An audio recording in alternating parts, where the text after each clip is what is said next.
We had some treasures last night. Yes, we had treasures last night at our associates, tucked into the cornfields of Lancaster County.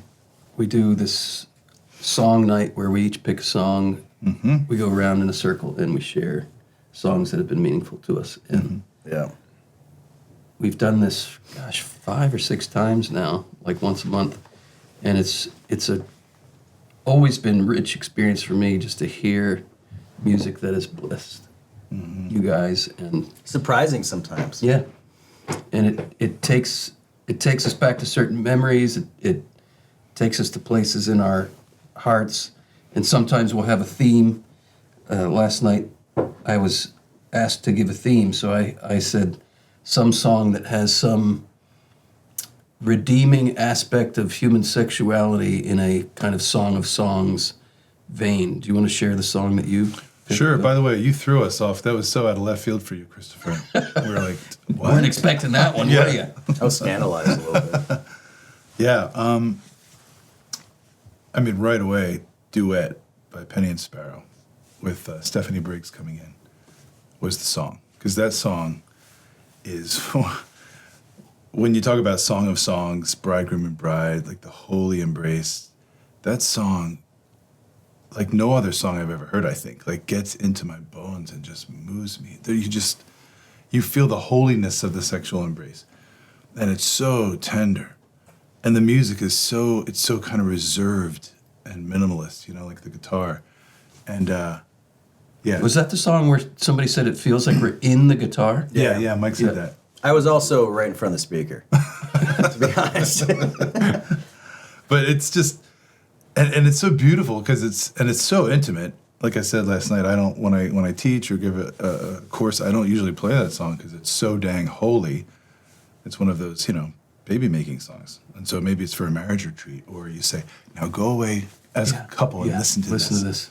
And what's beautiful about it is that the lyrics are not just, I long for intimacy with you, but it's because I see you and I know you and I'm not going anywhere. Yeah. That's that refrain. I see you and I know you and I'm not going anywhere. That's the line that struck me. Rocked in. Yeah, I'm not going anywhere. Yeah. And you can only, this is my experience of married life and married intimacy. I cannot possibly be this vulnerable with another human being. I cannot possibly. It's impossible for me to be as vulnerable as this is asking me to be unless you have promised, pledged, vowed before God and me and everybody who knows us, I will never leave you. I cannot risk being this vulnerable unless I know I'm safe, and the only way I can truly be safe is to know you're not going anywhere. So that line in that song, I'm not going anywhere, is critical to know that what is happening here is holy. And for those who may object, like, well, you shouldn't be singing about that. Well, we have the Song of Songs. It's right in the Bible.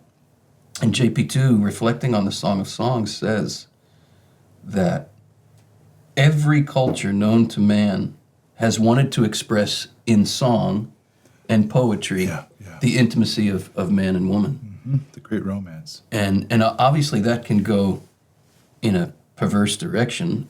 Our culture has no end of examples. But that does not mean the inclination to express in song, in melody, in poetry, the intimacy of man and woman is itself wrong. And we have this beautiful, he says, JP2 again says, therefore we shouldn't be surprised that this form of poetry, this form of artistic expression, has entered the sacred canon of Scripture. Yeah. And why do the saints love it so much? The saints, by far, more than the Gospels, more than Paul's letters, the saints have written their commentaries on the Song of Songs. And why is that? There's something in that intimacy of a husband and a wife that expresses their own experience of intimacy with God. Well, you just said, go really ahead. quick, the thought I had was you mentioned we shouldn't be talking about that on the flip side of, well, what's wrong? Like, talk about it. Everything in music talks in some way about that, even very explicitly. What struck me was that it acknowledged the weight of its potential. The song did. It was really just sitting in the weight of the potential of the act. That is profound. Yeah. And beautiful. Like, you can obviously go into it and just kind of, come on, I get, I have urges and needs, and I'm going to fly into it and move on. But that's like a fraction of the act. Right.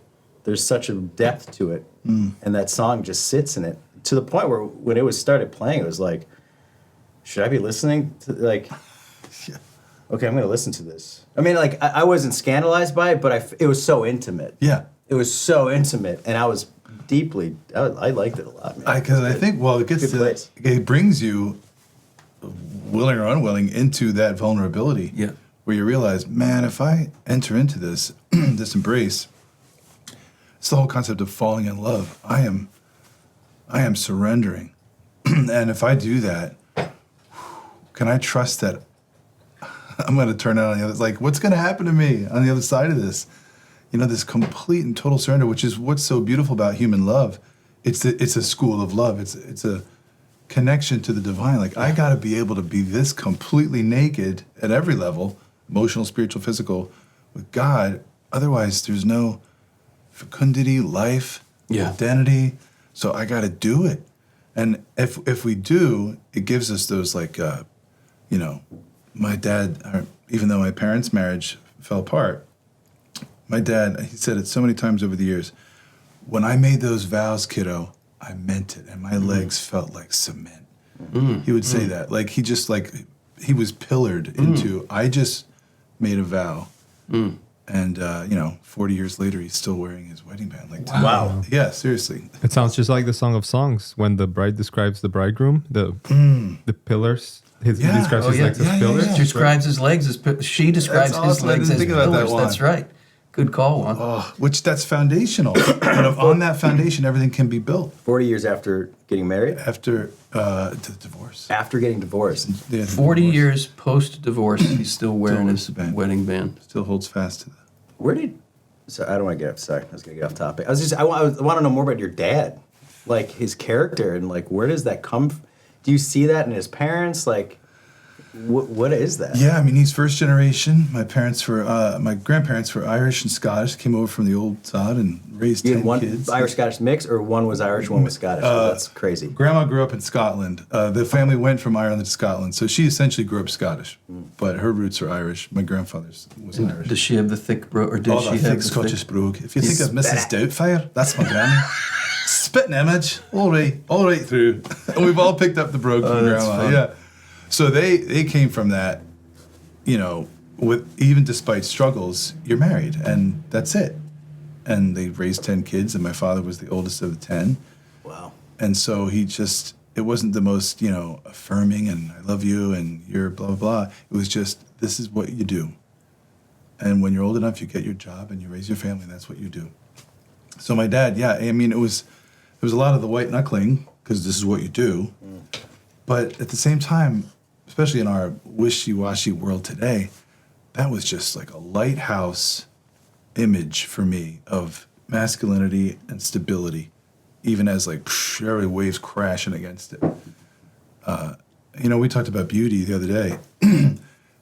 As he's weathered all these storms and toughened through it, it is this vision of what we're talking about now in Theology of the Body that did bombard his heart years later, and that's what I said the other day. Like, he said, I was robbed. Yeah.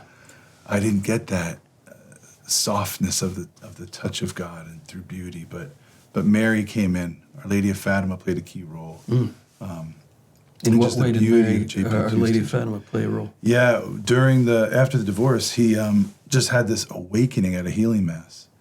And Our Lady and the Rosary came in, and we made this pilgrimage to Fatima, Portugal. His whole intent was, can we bring this family back together again? The whole family went. No, just my brother, myself, and my dad. How old were you? I was 15, 16. Wow. Yeah. And that's when I had the encounter with God. And always, it was so tenderized through Mary. Like in Fatima, you feel Mary. Like it was like a palpable presence. So, this rediscovery of the truth of our faith, truth about marriage and family, and then the beauty of Our Lady coming in. As my mother took a different path, and I love her to death. She's still alive. We have a great relationship, but there's a wound that doesn't heal, right? Yeah. But Our Lady came in and tenderized and humanized us all. And Your dad's fidelity, still wearing his wedding ring 40 years after divorce, and just the sense of the pillar that is for you, reminds me of a story from my childhood that left a big impression. My grandmother's brother, everybody called him Uncle George. He, at family gatherings, I'm a little kid from like 5 years old and up when I'm remembering this stuff. Uncle George would always come to family gatherings with his lady friend, a woman he was friends with, but they weren't married. They didn't live together, but this was his lady friend. And there's all this chit-chatting and chatter in the family, like, why don't they just get married? Why don't they just get married? Well, I think I was a teenager when they finally got married. And they were in their late 60s, I believe. They finally got married. And the story was that she didn't announce, she didn't like wave some flag, virtue signaling or something, but she had been married as a young woman and her husband left her. And she was faithful to that marriage. wow. And one day she's reading in the newspaper and sees the obituary What in the world? Oh, man. of her my gosh. long-lost husband from 40 whatever years Who ago. walked out on her? And she said to my Uncle George, now I can marry you. Wow. Yeah, and that's another one of those just like pillars in my formation as a young person of fidelity. Yeah. And even if the back to the lyrics of this song from Penny and Sparrow, and Juan, maybe you can bring up a little sample of that song. So Even just first verse, yeah. yeah, and I want maybe we can hear that awesome guitar too, You gotta get ready. and feeling in the whole of the guitar. But I'm not going anywhere. And even if you go somewhere, I'm remaining faithful to you. Yeah. This is. I'm going to say it, just put it out there, and then maybe fill in the gaps. But this is how meaningful the sexual act is. Because you are meant to be saying to this person, I will never leave you. I will never forsake you. You are indispensable. You are irreplaceable. You are unrepeatable. This is what I'm supposed to be expressing in this activity, to the extent that even if you were to leave me, I would still remain faithful to you. What? Which is scripture. It's Hosea. Yeah, it's Hosea, exactly. because This is it how God loves That's us. why potent. Go ahead. Sorry, Mike. Go ahead. Do you want to hear that first? A second. I got a question, but you got it? Yeah, that's it. Yep. Just give us a taste. That's a cool cover. Penny and Sparrow. 10 Boom is the album. I don't Like have after access. the Ten Boom, Corey Ten Boom. Corey Ten Boom. That's another story we could. Pause it there, one. I want to spend some time with these lyrics because they're so I know. rich, and it's the antithesis of songs like "One Night Love Affair." I'm thinking Oh, sure. that old song. It's the antithesis of the one night stand. It's the antithesis of I'm just in this for my own selfish pleasure. Can you bring the lyrics up so we can Sure, maybe sure, even sure. go through them? I can pull them up here. All right, pull them up go on the ahead. screen And there, Juan. I know them quite by heart. Okay, because no, let's go up to the start. Oh, they're so powerful. That's the chorus. Oh yeah, I bet your shoulders can hold more than just the straps of that tiny dress that I'll help you slide aside when we get home. The poetry takes you into the reality of what we hold, what we carry when we commit to love another person. The entirety of another person. The entirety of another person. Every bit. The good, the bad, the ugly, the beautiful, the burdens they carry, the their sins, their The agony and the ecstasy in that first section is so woven together. Yeah, brilliantly. In just a couple lines. And then right into the second bit, I've seen them carry family. yeah. Which is, again, is just generational. It's the well, uncles, the aunts, the cousins, the wounds, the mother wound, the father wound. And the children. It's also And the the children, commitment that yeah, we that know we this just union made. is not just about us. Yes, it's so It's wide and deep. open. It's open to the next generation, and we're willing to carry that on our shoulders. We're willing to carry it. And there's a I'm contrasting in my mind the lightness of the image of the straps of the dress, Yeah. which are kind of light and dainty, Right. with the weightiness of saying, this is what I'm embracing. Well, steel drums, which he's liking himself to, is not a light instrument to Yeah, have on yeah. your the shoulders. steel drum weight of me. And I love the humility. They're like, I know I'm a lot. I know I'm a burden to you, but you carry me. And I've seen him carry family. To me, brought the image of the beauty in an Eros way of the mother. You know, acknowledging that it's not, you know, because it's not something that a mom doesn't.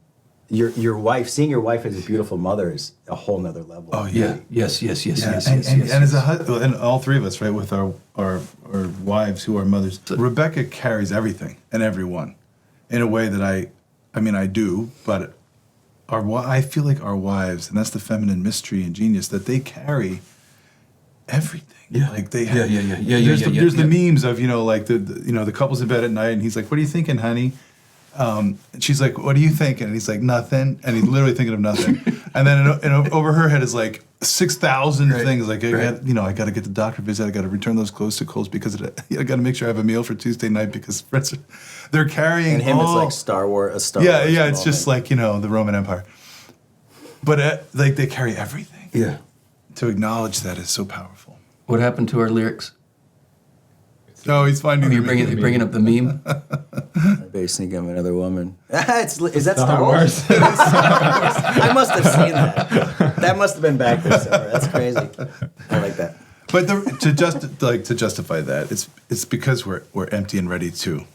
We don't have to carry that. So let's zoom into Entrance these of the cave with these words in the chorus. I've seen you. I know you. So I'm thinking of the words of Jesus. You look, but you do not see. Mm-hmm. Yeah, to really see. To really see somebody is very different than looking. knowing. As we always teach, Adam knew his wife Eve. Right. And she conceived and bore a child, right? This knowledge that's so penetrating all through all layers and receives all layers. Yeah, the image I have is obviously when you first see somebody, you see the front, the look, the outside. But then, you know, when you get to know somebody, you can see their faults and their weaknesses.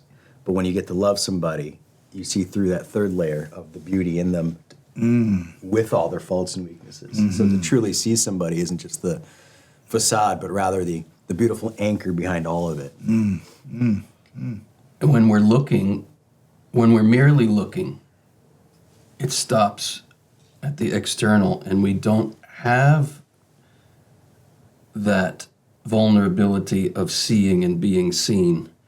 I'm thinking of the line from John Paul II when he's reflecting on man and woman in the garden, and he says they saw each other with all the peace of the interior gaze. That's what he's, That goes through. It doesn't just stop at the surface. It goes into the inner mystery of the person. And I've, at events around the world, Mike, that we've done, you've heard me ask this question so many times. Ladies, raise your hand if you prefer to be looked at rather than seen. No, never has a hand gone up. Ladies, raise your hand if you prefer to be seen. So they know, women intuit this so readily. They prefer to be seen than looked at. And then when I press in a little bit, what's the difference? It's one is just at the surface and the other sees the entirety of the unity of the spiritual and the physical. Like we don't dismiss the body. We don't dismiss the outer appearance as if that's inconsequential. But the body becomes, if we're seeing, because I've seen you and I know you, as the lyrics go, to see is to enter the inner mystery of the person and to bear, to be willing to bear the whole reality of the person. If I can be a little vulnerable here and share a story from my own life, because the male struggle is typically, let me just stop at the surface because I get what I want out of that. If I go too deep, then it's going to cost me. I get my little bennies by just staying at the surface. Bennies. You heard it here first, everybody. Bennies. All right. Is that an old-fashioned word? Does that date me? No, I don't want to say I like it, but I think it's kind of, I like it. Bennies? Well, it reminds me of Denny's, and I like Denny's. Okay. Grand Slam breakfast. Let's return to Christopher's Yes, go ahead. Sorry. So what I'm saying is that if I'm just stopping at the surface, I'm in it for myself. If I'm willing to go on this journey that this song is inviting us to, it's going to cost me. You're going to lose yourself. And I remember an experience years ago of seeing this very attractive woman at Mass, and I was smitten by her exterior beauty. And it ended up that she was in front of me as I was going to communion, and there was this like wrestling match going on, and I sensed this dialogue with the Lord and just saying, Christopher, what do you want? Just like he says at the beginning of the Gospel of John, mm-hmm. What do you want? Mm-hmm. What do you want? What are you after here? What are you seeking here? What's this wrestling match all about?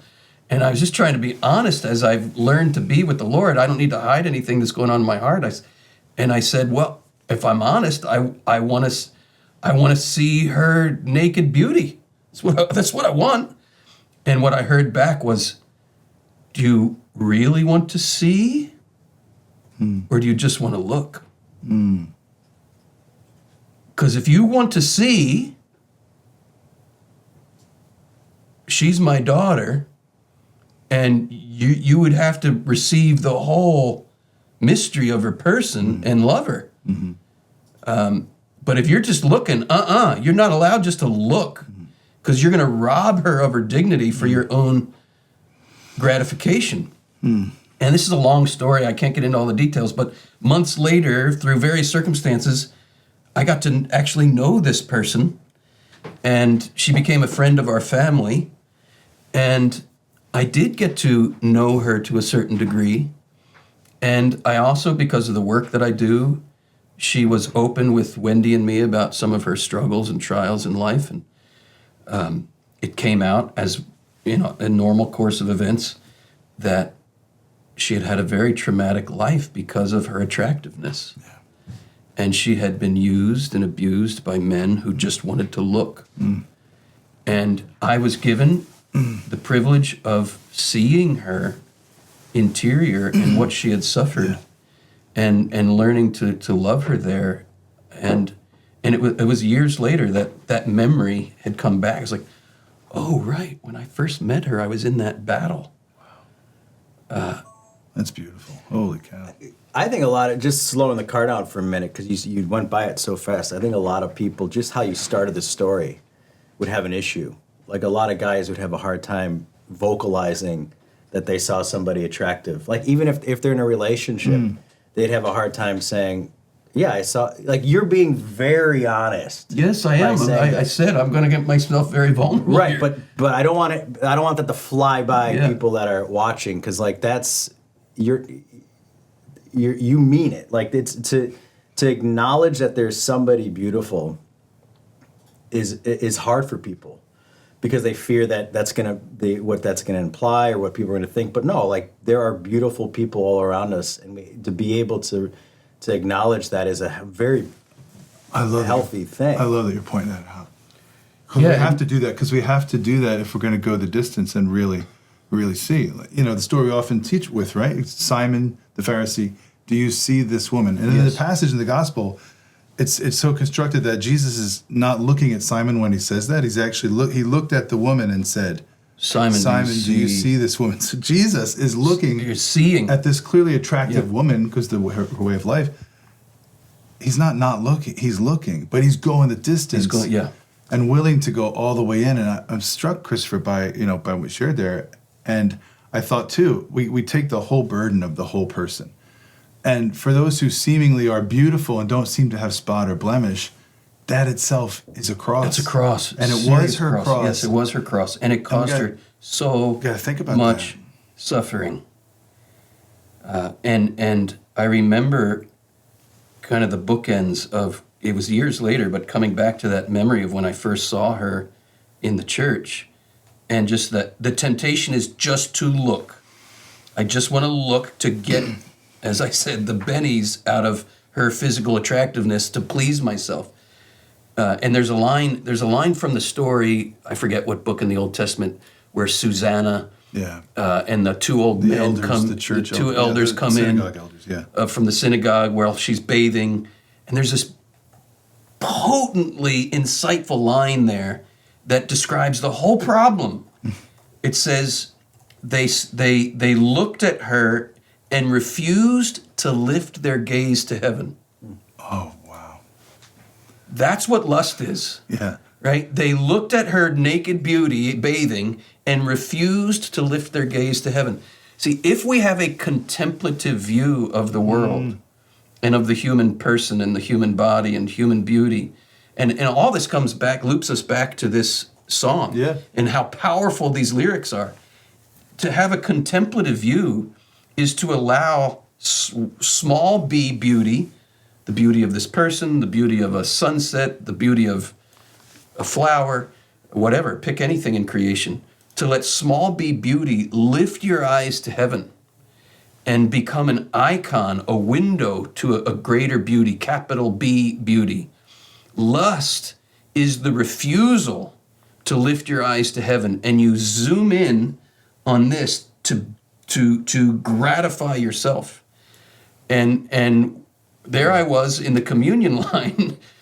Interestingly enough, I'm going up to enter into communion with the Lord, and I'm wrestling with the beauty of this woman right in front of me. And it's not the enemy loves when we're right about to enter into union with God to throw all these temptations at us. And I'm in the thick of this temptation right as I'm in the communion line. And what do you want? What do you want? Well, I want to see her beauty. I want to see her beauty. Do you really want to see her beauty? Because if you want to see her beauty, I'll take you on a pilgrimage. But if you just want to look, I love that word, So pilgrimage. small b beauty is a sign to take us to our destination. Correct. Where Capital lust B. would be the dead end. the dead end, yes. Where it is the There's no destination. pilgrimage. There's no pilgrimage Right. with lust. That's what I want, and I'm going to take it for myself. Yeah. Whereas the pilgrimage I'm talking about of lifting your eyes to heaven is allowing the beauty in front of you to, in our imagination, in our stories, we talk about passing through the veil or the wardrobe in Narnia where there's another reality beyond it. Yep. There's a mystery beyond the beauty right in front of me, but the beauty right in front of me is a sign of that mystery. And it's not that I reject the sign to get to what's beyond it. The encounter is meant to come from within the sign, the sign it's itself. like a fulfillment of it. Yes. And it's always connected. Yeah, it's always connected. I'm getting struck by two words here, like static and dynamic. You know these words, right? So dynamic is active. It's movement. It's the pilgrimage. It's going. Yeah. JP2 talking about the sexual urge as a vector of aspiration. Yes. Just like Yes, let's get that whole quote. He says, "The sexual urge is not just one aspect of our humanity, but is I wish I had it right in front of me. This is from Love and Responsibility. From Love and Responsibility. This is on it. looked up a vector of aspiration upon which our whole being yearns. Yes, the sexual urge is not just one aspect of our humanity, but has to do with the whole of our existence. And in this understanding, the sexual urge becomes a vector of aspiration along which our entire being grows and perfects itself from within. Oh, there it is. And that's hard. yes. Yeah. That's hard. And it's man. the Sounds like it's- a lot of work. It is. And it's know. the invitation precisely to that pilgrimage of not just looking. Which is the song. Back to this song. He's gone the distance. She's gone the distance to the whole. The sexual I know urge what is it a is. natural drive born in all human beings, a vector of aspiration along which their whole existence develops and perfects itself from within. Right. Yeah. But back to my point though about so that's dynamic, man. That is dynamic. Yeah. Which dynamos in Greek is explosion, where you get dynamite. Right. But not to go on that pilgrimage and say like, it's too much work. I just want to is static Yes. or immobile or stagnant.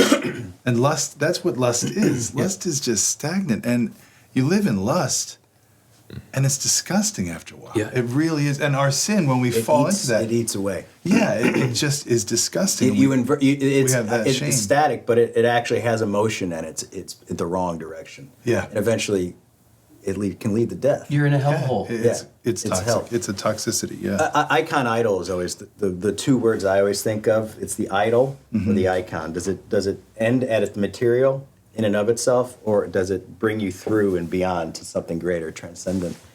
But one of the remember before the song I said I have a question. Yeah. And I just brought it up. So like going back to like the example of somebody in the situation like your father or your uncle, I believe. George. George. Uncle George. Uncle George. On one hand, I could see myself in a very worldly sense saying, yeah, I get it. Like, the story of remaining, like, you told the story, and why, the question is, why are they not married? Why are they not married? And then all of a sudden there's the reveal, and it's like, that's beautiful, and that can make a movie, about that. But the reality is, in real life, it's really hard. Why put yourself through that? What's the point? Like, why wouldn't I take my ring off after 40 years, after 1 year, after 6 months, and be like, you know what? I deserve happiness. I deserve joy. Oh, you hear that all the time. I deserve to feel good. Don't I deserve something too? Like, she took this, she did that. What's the point?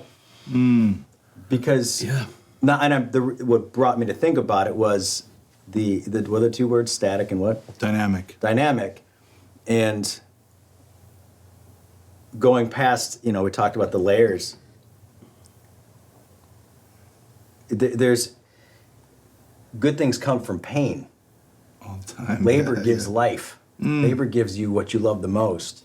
Hard work should feel rewarding monetarily, but also spiritually and on the interior journey. Yeah. So, what is that? And what's the value of it? Is the value of that worth the concrete wall we have to, the jungle with the machete we have to go through to get there? Because sometimes it doesn't feel like it is. Sometimes it's nice just to have peace of mind in the moment. Yeah.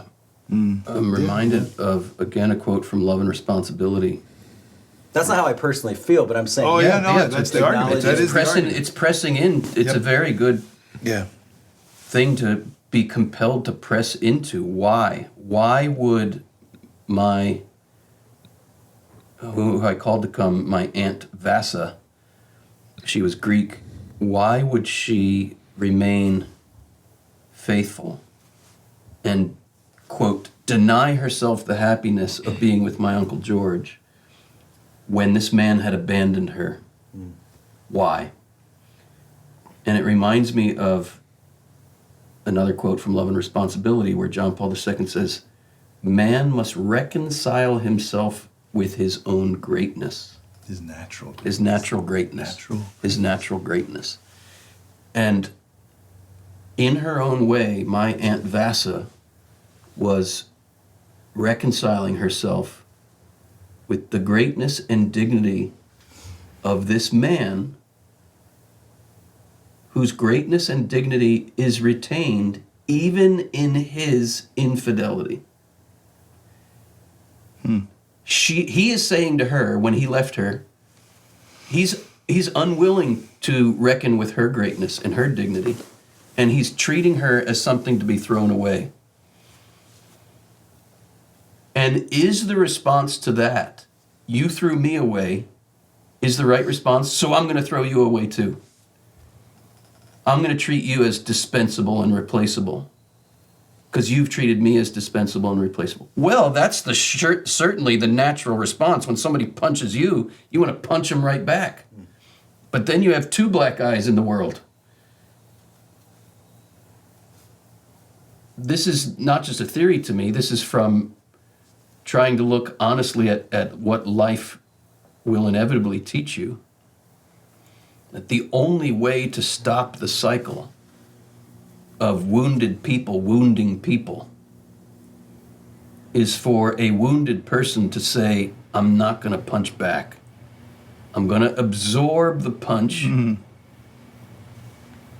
and offer it as a prayer for your healing. And this is what the cross of Christ is.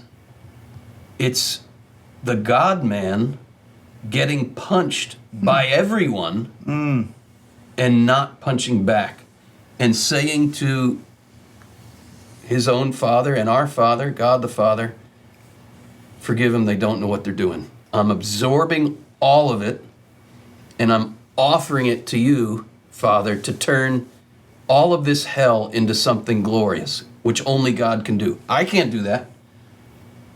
But God is so almighty that he can turn he can untwist all the evil to make it right. Yeah. And then it becomes a suffering, not for the sake of suffering, but for the sake of love. It becomes an enduring of wrong for the sake of the right. We don't correct wrong with another wrong.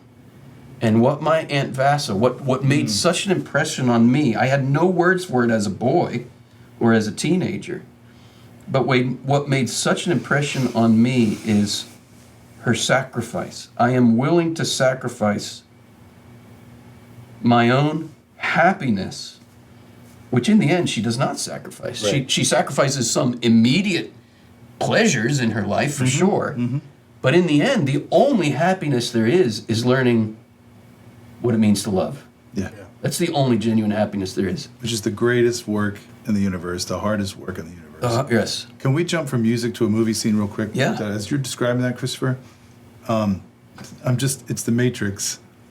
It's the third film when Agent Smith and Neo are just duking it out nonstop. And it's eye for an eye, tooth for, it's fight, this epic battle scene until Neo, who by the way is, wearing a cassock, right? He's sort of this, and Neo, the new, he's sort of the chosen one. It's very Christological.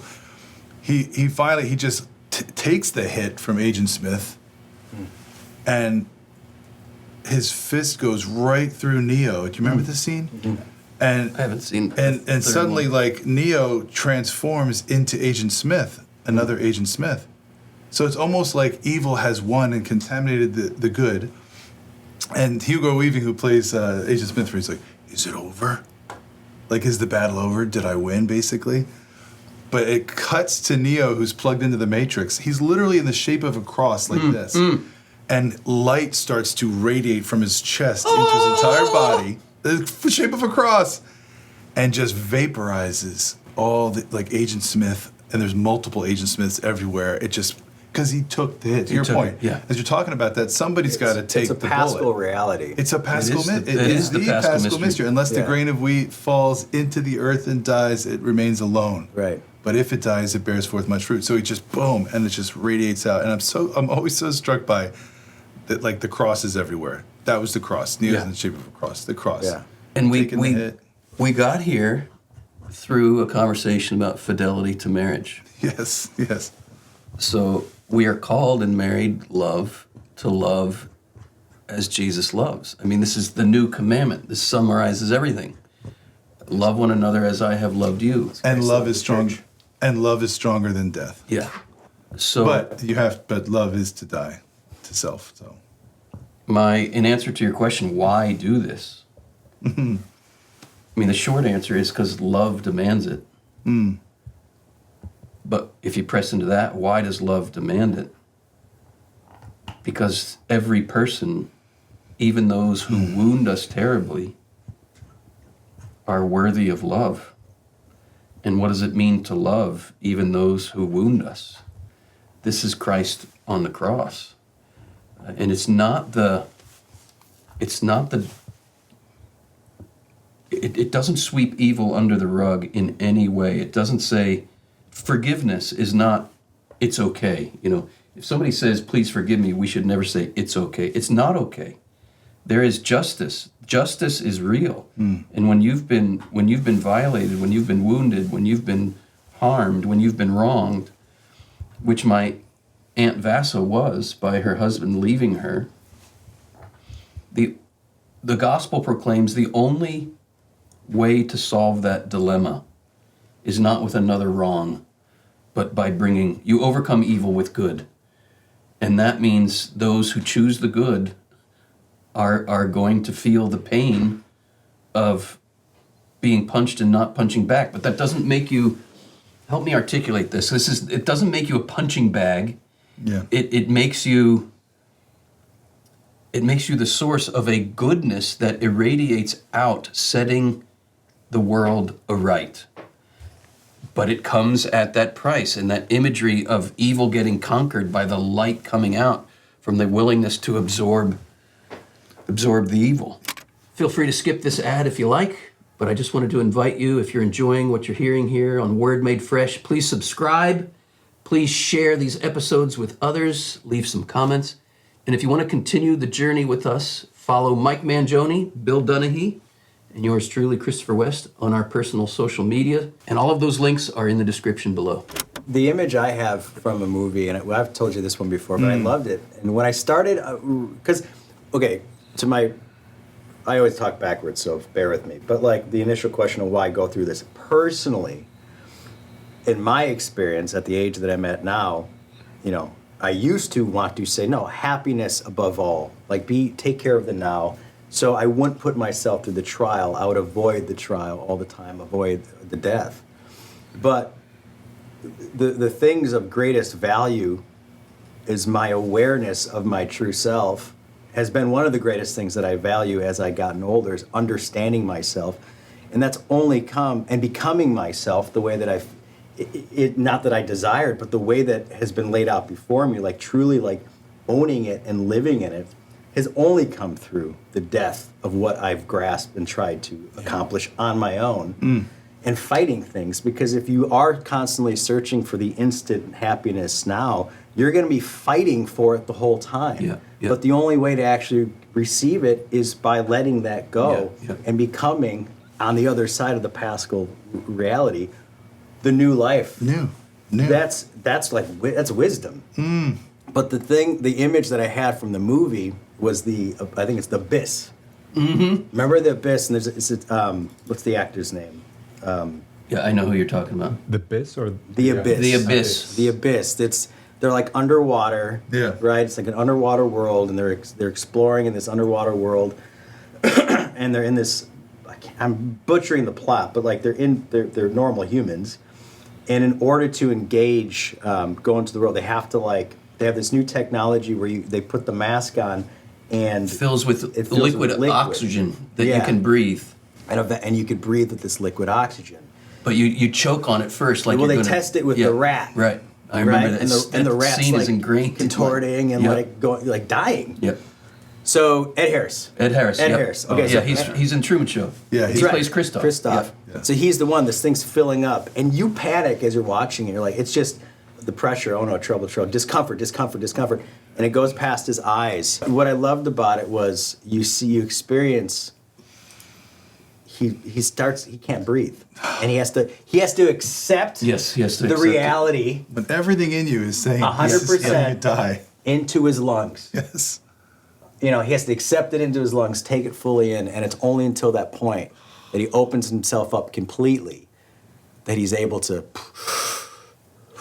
start breathing. And the reason he has to do this is because you can't take oxygen tanks down to this depth in the ocean.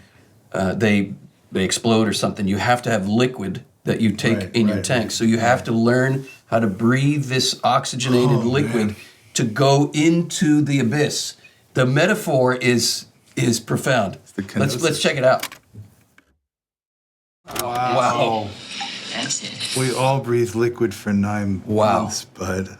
Oh my gosh. Well, that connects right. Oh, it's even more.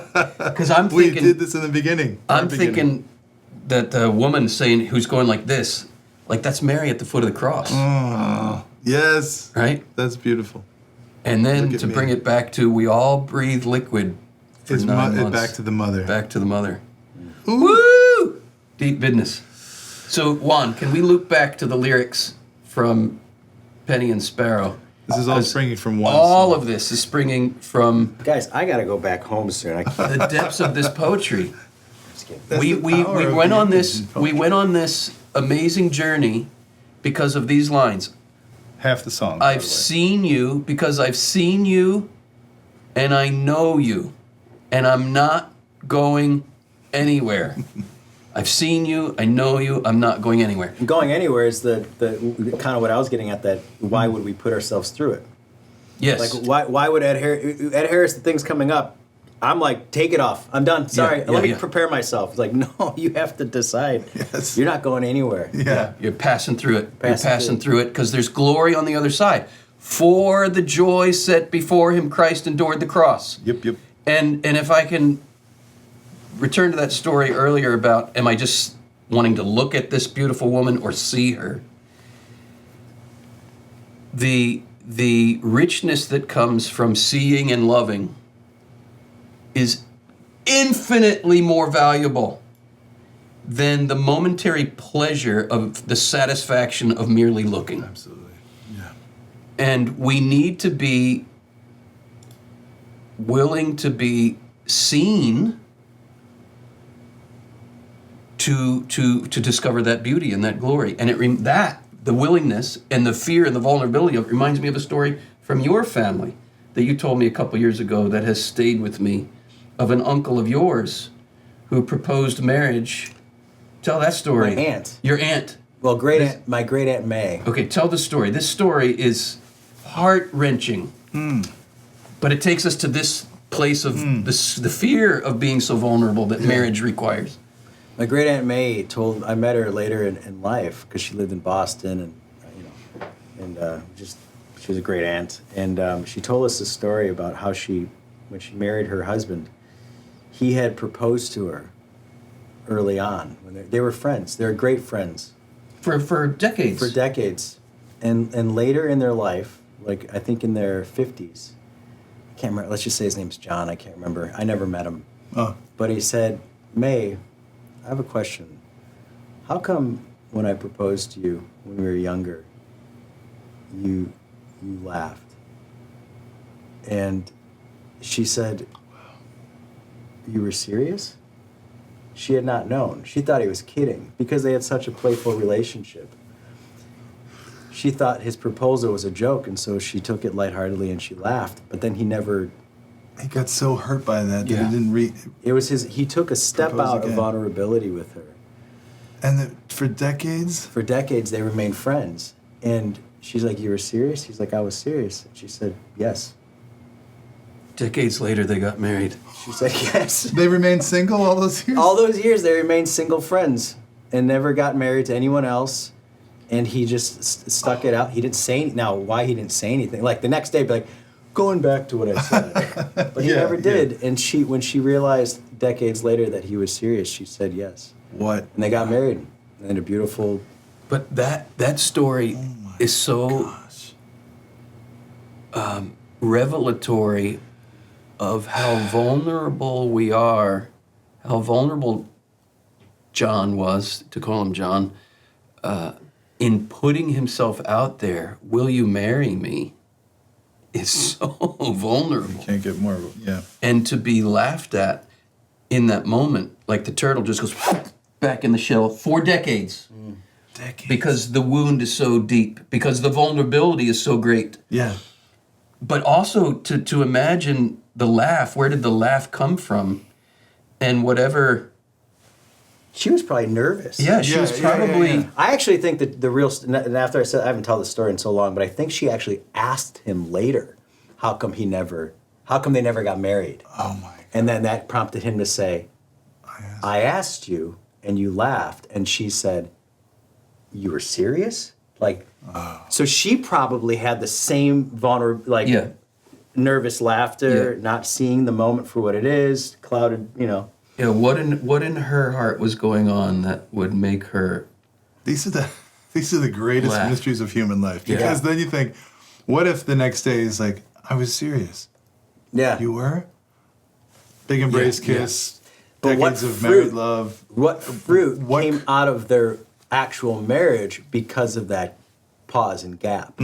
There had to have been, there has to be some kind of fruit that came out of that they would have never been capable of. Wow. That's a movie. That's a novel. Yeah. Well, I copyright it. And you could have like the imaginary scenario where he did come back the next day and play that out, and then the reality that he didn't. He's a screenwriter. But then the happy ending that they do get married, but decades later, what and the heartache of realizing decades later in their 50s, you were serious? You really wanted to marry me? It's a killer story. Well, and you can't, like, naturally you would ask, oh, why didn't we get married earlier? Like, that's natural. I do that in all these things. Like, man, what if I just, but the better question is what fruit came out of this path of not ideal path, not what I planned. What's the fruit? And I think that's such a healthier way to look at how God has been co-creating with you in the paths that he's laid out and the decisions you've made along the way. Yeah. Not justifying everything. Of course, there's pain and bumps in all of it. But as we're saying, there's fruit. Good can come out of all of that. God does bring good out of all that. Yeah. You know what helps me understand? Like, because if you dwell in that only on the temporal level and just think, what a waste of time. Yeah. What redeems that for me is the eternal, which we know as we're almost 50 in our 50s. It's like, man, it went fast. Well, in light of eternity, it's a puff of smoke. It's so fast. Yeah. And so there's really just one fundamental question. Did you die to yourself? Yeah. Did you have a moment where you let go? This is our playing field to figure it out. Yeah, and whether it takes you 10 years or 98 years, like, did you surrender? Did you die to yourself? Great job. Yeah. Enter in, my beloved son, daughter. You know what I mean? The eternal gives the light to, I think, we only have so much paper to figure out the mathematical equation. So when are you going to figure it out? At the top, middle, or bottom? Yeah. Hey, feel free to skip this ad if you want, but I just wanted to let you know that besides this podcast, we also independently have events that we do around the world. If you're interested in knowing how you can come out and see us and be part of what we're doing, the details are down below. Check it out, and we hope to see you out on the road soon. Back to the question of why do we do it? Why do we go through that pain of breathing in the liquid when it does seem initially life would be better if I just didn't go through that? Well, try that out and see how it goes for you, just to live at the surface. What kind of life is that? What kind of life is that? And I think of, looking versus seeing, back to that distinction. Because I've seen you and I know you and I'm not going anywhere. I think of Hugh Hefner in his 80s with these 20-year-old bleached blonde, silicone-injected women. And the phenomenon there is that's what you get when you try to squeeze all the pleasure out of merely looking and not seeing a person. Because eventually what you're looking at is no longer a youthful, beautiful person, but that flower has wilted, right? So Hugh Hefner will stay with a flower until it wilts, and then he'll discard that one and go get another pre-wilted flower. Yeah. It's half a life. It's never the whole picture. It's never the whole person. It's always just an ephemeral, surfacey. Yeah. And that takes a level of honesty with yourself to get to value that, because a lot of people say, "I want the latest. I want the latest." But okay, to what end then? Yeah, to what end? And the horror is that you realize you've lived a life of using others and being used rather than loving others and being loved. And even, I'm going to make it again personal for my own pilgrimage here. I had all the right theories in my head when I got married in 1995. That was a long time ago. And I was already trying to live and studying and teaching this theology of the body of John Paul II, this beautiful vision of why God made us male and female and what genuine human love is. And I was gung-ho, man. I was all in. I inscribed in Wendy's engagement ring, "As Christ, so I." I'm going to love you as Christ loves the church. And, that zeal is maybe admirable at some level, but I was Peter, quick to get out of the boat and quick to sink, because I'm running up against all of this crap in my own soul that has been trained by a culture and by my own fallen humanity to prefer the ease of just looking, right? And when you live at that surface level and you have a preference for it because it makes your life easier, because I don't have to breathe in that oxygen and go to the depths, right? I can just stay at the surface. If I'm going to go to the depths, I have to learn how to pass through that horror and come out the other side that'll enable me to go to the depths. And my wife's depths are beautiful. And I would never have discovered them. And there's more to discover. And that's what makes it so fresh. And there's more. When and this is the metaphor I often use, it's the same one of the depths of the ocean. Like when people say, do you have any marriage advice, like an engaged couple come up to me to talk or whatever, and I'll say, I'll say to him, her heart is like a deep ocean. And your mission in life, if you care to accept it, is to go deep sea diving. Because there are treasures down there. That's a good word. There are treasures down in her heart that... That's a good word. It's a good word. Deep sea diving? No, the whole concept. Okay. Image. Thanks. So you like Pay it? no attention to the man by the curtain. I'm being honest, man. Yeah.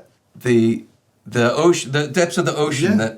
that there are That's the treasures human down there spirit. that only you can discover. She doesn't even know are down there. And I'll say to her, his heart is like a deep cave. And your mission in life, if you care to accept it as his soon-to-be wife, is to go spelunking. That's a good word. That's the word. Do you know what That's it a good means? Yeah, it's when you Cave go diving? Cave diving. Cave exploring. Yeah. Cave exploring. Spelunking. Not diving. So there are caverns in his heart that he doesn't even know are there, but you are called to discover them. That is the pilgrimage that I was talking about earlier, that this song, we've talked for an hour and whatever About us one about song, yeah. just the depth of the lyrics of this one song, about the difference between seeing and looking and coming to know a person, and the greatness. When JP2 says we have to reconcile ourselves with the greatness of the person, we have to recognize the depths that are there and want to enter into them. But there's a catch here, because I'll say to the guy, you can't go poking around in her ocean if she doesn't open it to you. And you can't go poking around in his cave if he doesn't open it to you, because that's a violation. Yep. To go poking around in somebody's depths without them opening it to you Do more harm than good. is a violation of the person. So JP2 says in Love and Responsibility that marriage is the commitment to honor the depths of the mystery of the other for a lifetime. Honor the mystery of the depths. Honor the depths of the mystery of the other. for a lifetime. I'm And that's paraphrasing why it. I'm not but- going anywhere. Yeah. Yeah, and that's why I'm not. There's always more to discover. There's always more to discover, and if you're on that pilgrimage, life is not easy. Life is not easy, and it's not a lot of the surfacey pleasures. In fact, there's a lot of suffering. There's a lot of suffering, that takes you into those depths, but to glimpse those depths and to be with the person and say, we've journeyed together through those sufferings, and to taste some of those joys. That's why we do it. That's why it's worth it. Having an image of on my honeymoon, a memory when my wife and we went to Cinque Terre in Italy, and there's this path from the top city, which I think is Monte Rosa. It's a hike, and it's Cinque Terre, 5 lands. It's 5 little cities, and a hike that connects them all. And there's the periods of walking, and it's hot, and you're on the hike, and you're in the grass, and you're in these fields, but then you come to the vista, and you see the town, and it's beautiful.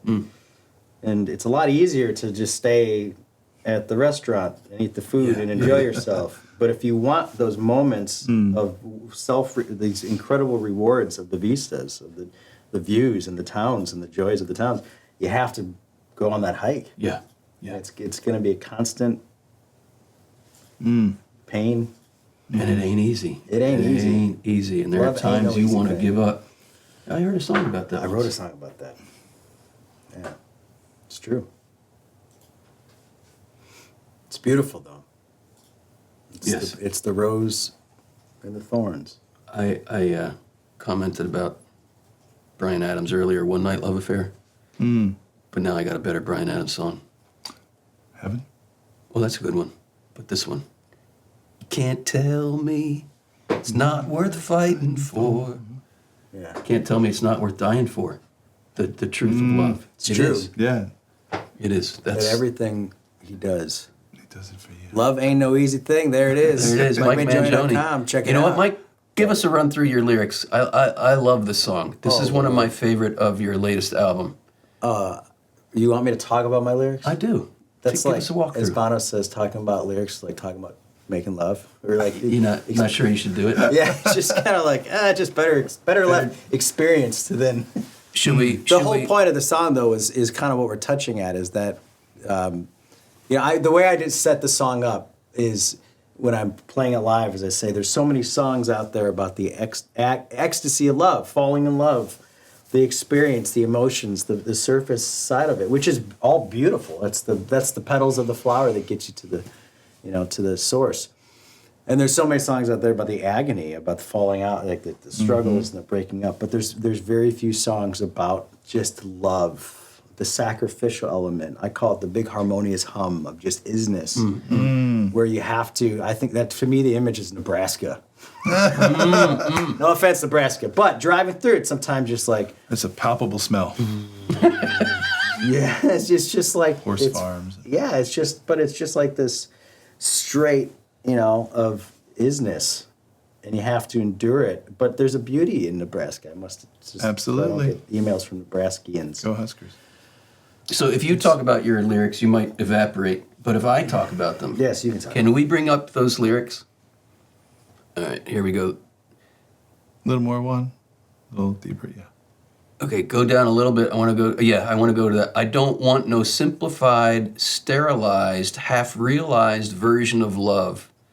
Because love, real love, ain't no easy thing to do. Ain't no easy thing to do. That's right. Yeah, this is... How's that feel, Mike, having Christopher sing or something? Very rewarding. You were going to say something else. And then you chose a I different was going to path. say something else, but it wasn't funny. Can you walk us through where this was coming from? I don't want no simplified, sterilized, half-realized version of love. And then there's another one. Go down. There's another similar verse. I want a sensualized, mystified, I want a crucified kind of love. Because love, real love, ain't no easy thing to do. Well, if you go up to the top one, sorry, not, but okay. So I'm just setting up the isness. You tell me that we've gone astray, which we're not. Things aren't the same. There's dissonance. And sometimes in a relationship, you're able to talk about, is there something wrong? And there's a dissonance. What am I feeling? Most of the times you don't talk about it. You feel it. And if you're not in tune with that, you're feeling it. You have disdain. You're not enjoying your spouse, right? You're just staying away from them. But how we've learned to hold in the burn, like just we've kind of like become accustomed to just a burn is not a pleasant thing, but we've just learned to kind of stay here. And the feelings have gone away. So, but so I'm just acknowledging that I don't want to stay here. I don't want it to be surface, and I don't want it to be stay in this pain or this burn. I don't want to become accustomed to or normalize this dissonance. I want harmony. And in order to do that, it can't be half realized, half baked. It has to be a full collaboration of all the ingredients of the pie you're making. Yeah. Because man, if you want the goodness, it's going to take you're going to break some eggs and you're going to add some sugar. Yeah. Yeah. And that's part of the cooking. So that's all I'm trying to say, man. Mike, what I love about your music is it comes from a very deep place in your heart of real life experiences, and it has a ring of sincerity and genuineness because that's where it comes from. Yeah, when I was first starting off, there's this mindset that a lot of the younger guys I was in my contemporaries, this pressure to be just right. And I remember, have you thought about being a songwriter, like a songwriter for other people, just writing music? And there was this time when I started trying to do that. But thankfully, what I realized eventually is that it takes me so long to write songs because I have to go deeper within myself to get them. I'm not saying my songs are more deep or anything, but I'm writing songs not to pitch to somebody or to make money. I'm writing songs because I have a hard time communicating. And this is the only way that I feel like I'm actually expressing myself in a way that it's complete. Like even now, like as I'm discussing, I'm falling short. I'm always falling short of what I actually mean, and I struggle with communication. But songs say what you mean where the words fall short, because the metaphor picture paints something broader, and it hits more of the target. So yeah, I have to write songs for myself. Well, your capacity as a songwriter comes from having gone through that discomfort of breathing in the liquid oxygen that allows you to go to the depths, to the abyss. Right. Art that comes from that abyss is a very different experience than art that comes from just the surface where people are looking. But where people are seeing, art that comes from there is deep crying out to deep. And that's why your music has always been such a blessing to me, because I feel a communion with the depth of your humanity through the beauty of your art. Yeah, I've realized more recently about myself that I feel a lot, but I have a hard time saying much. And the art that I've always been attracted to has been art that has it's emotional. And I tend to write songs that are a little more emotional. One of the things that I also realized is when I perform live, my banter tends to be more lighthearted and try like funny. And I realized, I'm doing that because his songs are so deep. Yeah. Like, because I felt like there's it wasn't consistent. I'm like, why am I always so jokey? It's the comic songs? Relief. It's the necessary comic relief in the midst. Valve. Yes, it's the pressure valve. It's the pressure valve. You need that in any heavy story, any movie that's really deep and heavy. You need the comic relief eventually, or you can't just. Yeah, classic. Yeah, you create tension and release it. It's like the Thénardiers in Les Mis. You need the comic relief because Les Mis is a journey into human misery. Right. Yeah. So you need to laugh. And we know this as teachers, that if you can make people laugh when you're teaching some of the hardest stuff, the most challenging stuff, if you can at the same time make them laugh, not only are they open to receiving some of the harder stuff, but it becomes even a joyful experience. Oh yeah, It's the best comedians are the ones that can give you that substance and content Yeah. by making it funny. Right.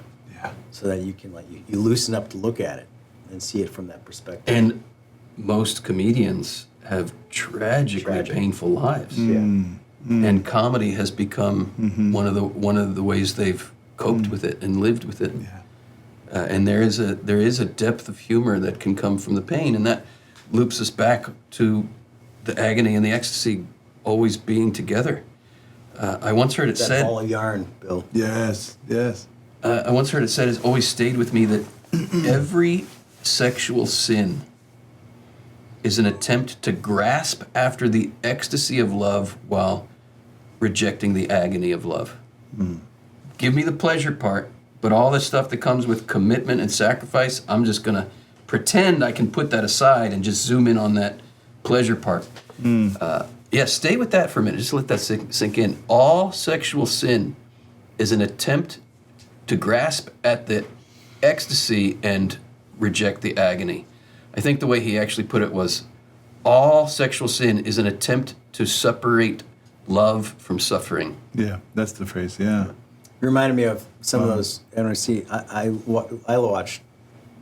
follow a lot of weird stuff on social media, but some of those like workout dudes, and every once in a while you see like the guys that like inject the fluid into their arms to give themselves the muscles, but they're not real, or like have surgery to get themselves like the six pack. No, I'm serious. Yeah, I'm sure that's real, but Like synthetic muscles. yeah, And it's like you're missing the you're point. missing the whole You're missing. thing. Yeah. That's not going to end well either. No, it's not, and it doesn't look good. No offense to anybody that's done that. But Be real. doesn't look good. Yeah, well, that's the culture we get when we're just looking.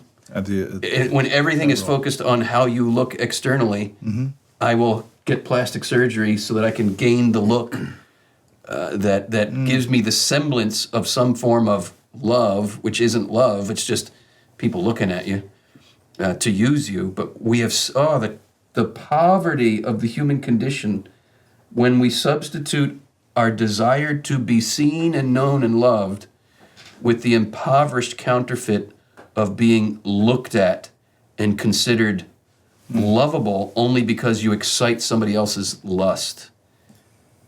God have mercy and God spare us from that. God spare me from that, because that's the temptation of, do you want to see or do you want to just look? If you want to see, you can go on a pilgrimage. It's that how you started. It's exactly how we started. We're back to where we started.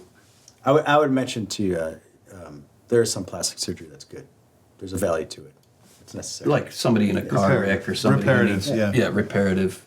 I don't want anybody out there being like, oh, I had plastic Of course, after a mastectomy or something like that. But the plastic surgery that is thinking we can do better than God, the way God made us, and it's just zooming in on this. And dude, there's so much beauty in aging. Yeah. There is. It's a beautiful thing. Yeah. That's why I love when people like have dried out flowers, because it's acknowledging it's the wabi sabi thing. Yeah. The beauty in the reality of its perfect form and the decay coming together. The breaking down takes on a new transcendent part. It's the freshly painted red barn and the old weathered red barn with the ivy growing up it. And, like the paint's coming off, like that is beautiful. Yes. And we have to see, if we can learn how to see that, the moss on the stone, and see its beautiful, its beauty in its new form, for what it truly is, and being open to that process. And here we're about to enter into autumn. Yeah. And what is the beauty of all of these trees and the change of their color of the leaves? It's their dying. Yep. Pascal mystery. Doesn't Gaffigan have a joke about that? I don't know. If he does, I don't know. Yeah, I think he The does. leaves are like screaming. I'm dying. Juan, type in Mother Teresa's feet, and maybe we could end here. Yes. Let me throw a little Oswald Chambers quote at you that I've been thinking about as we're talking through this. He says, so he's a Protestant pastor who wrote My Utmost for His Highest, great book, but he says, if we're going to be made wine, we have to be crushed. Yeah. If we're going to be made wine, we have to be crushed. Yeah, if you don't allow yourself to be crushed, you just become this unwine, like not what you could be if you surrender. Second one from the top left, if you could. Yeah. Okay, so this, if you're just looking, you could be really like disgusted by her gnarled toes. Doesn't she just need bigger sandals? I think, well, That is not the point, Michael. Okay, all right. Because that, someone can help. All right, I'll be quiet.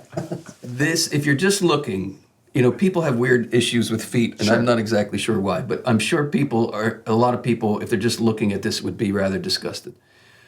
But if you are seeing what's going on here, you'll see something incredibly beautiful. Because what you're seeing in these gnarled up toes is a lifetime of sacrificing oneself for others. Yeah, service, gift. And what comes to my mind here, and I'm not saying that I see right away. Like, you have to go on a pilgrimage to get what we're talking about here, as we keep saying. But having been somewhat down the path of this pilgrimage, I am able to look at these feet, and not just look, but see the testimony of a life of sacrifice and self-giving. And the scripture that comes to mind is, how lovely on the mountains are the feet of him who brings good news.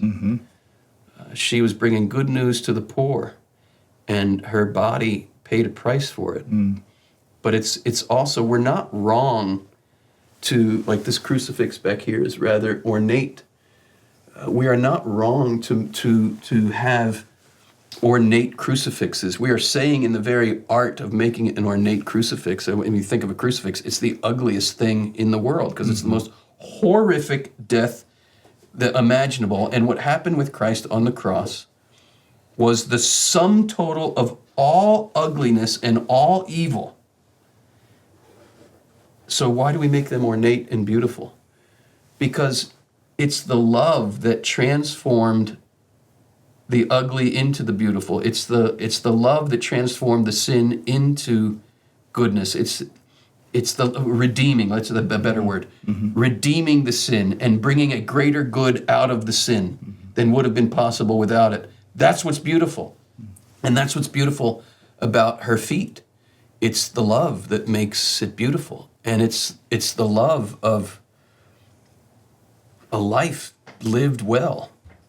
It's the love flowing from a life lived well that makes that life beautiful, regardless of how one looks. Right. Yeah.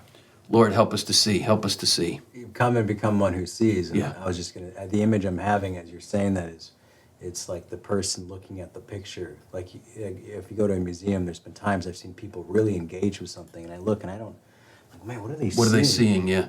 There's a beauty and a gift in developing that ability to see, really see Yeah. the artifact. Yeah. And that is the ultimate journey of us. Like, I want to be that person that can have that experience with something. You just put into words something that I was reminded of within the last few days. I was listening to a tape series 30 years ago, 3 years ago, early 90s. And this woman who was probably in her 50s or 60s at the time, her name's Leanne Payne. And she said, with such wonder, childlike wonder in her voice, she said, have you ever seen a tree? Have you ever just been overwhelmed by the beauty of a tree? And I was like, she's crazy, but I want that. Yeah. Whatever that is. I don't see the world the way she does, but she's holding out to me the possibility of seeing the world the way she does. And I was just the other day in my backyard looking at this one tree that I love, this tree. And I had that memory. I was like, I know what she means. And she called me on a pilgrimage. And how beautiful is it when you see those people seeing, they become signs that it's possible. That it's possible. Right. And that's, if anything, that's what I kind of hope that this podcast can be, is that like we're all in this together. Yeah. Yes. But what I love about my relationship with you guys is that for me, each one of you in your own way, Juan included, is a sign that what you guys see is possible for me too. Yeah, well, there's the diagnosis. We look, but we do not see. And here's the invitation of the gospel. Come and become. Come and become one who sees. Yeah. So I'm going to sit with these feet for a while and see them. Lord, help us. Seriously, open our eyes. Amen. Amen. Amen.